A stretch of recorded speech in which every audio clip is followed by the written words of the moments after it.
Hello, Warren, Charlie. My name is Stefano Grasso, and I come from Genova, Italy, all the way from there. It's a pleasure to be here today with you. I have a question about increasing leverage for Berkshire in this day.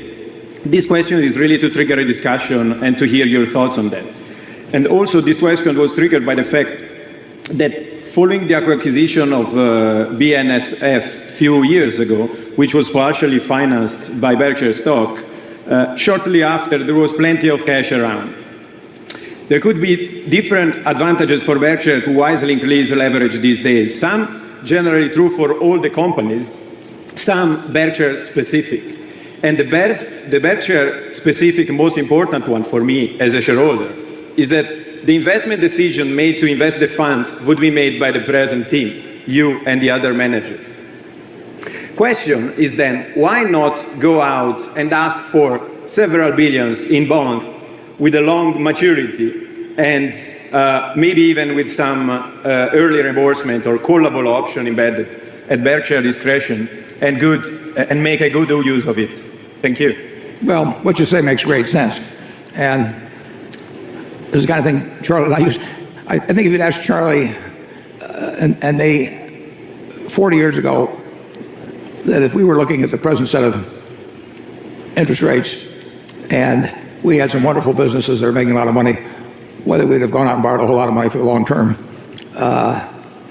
we would have said yes, right, Charlie? It wouldn't have been a hard decision. But we've got several reasons. We do have a good way of generating funds other than through equity, through float. And we've done that to the tune of $77 billion. And we don't like the idea of operating a very conservatively leveraged company and then changing courses so that the people who bought bonds that were rated AA sort of find themselves with much lower rated bonds of the sort. We don't have any problem leveraging up the utility or the railroad. They deserve to have even a lot more debt than they do, but we keep it sort of in line with what the rating agencies think should be conventional ratios. But if you analytically look at them, both of them could withstand a fair amount more debt. At the parent level, looking back on the BNSF deal, we borrowed some money that time and we used some equity.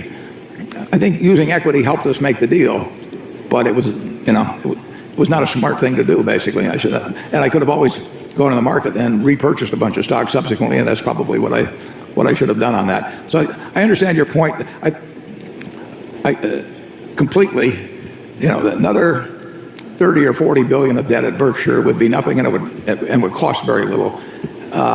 We don't actually have great places to put it now, as evidenced by the fact that we've got 25 billion or so of excess cash. We are reluctant to leverage it up a lot at the parent now, since we have these other sources of money that are really pretty attractive. We're selling what we call structured settlements, for example, that have a very long duration, and they actually have an interest cost to us of less than if we were to sell bonds. So we are doing certain things that are along the lines you urge, but not nearly as aggressively as you urge, and you probably are right. And you're certainly right if we saw a $50 billion deal, and we passed on it for some reason because we were unwilling to take on some debt. If we see a really good $50 billion deal, we'll figure out a way to do it. Charlie? I think we'd welcome it. But even though what you're suggesting is intelligent, we're probably not going to do it in advance. You caught the last two words there.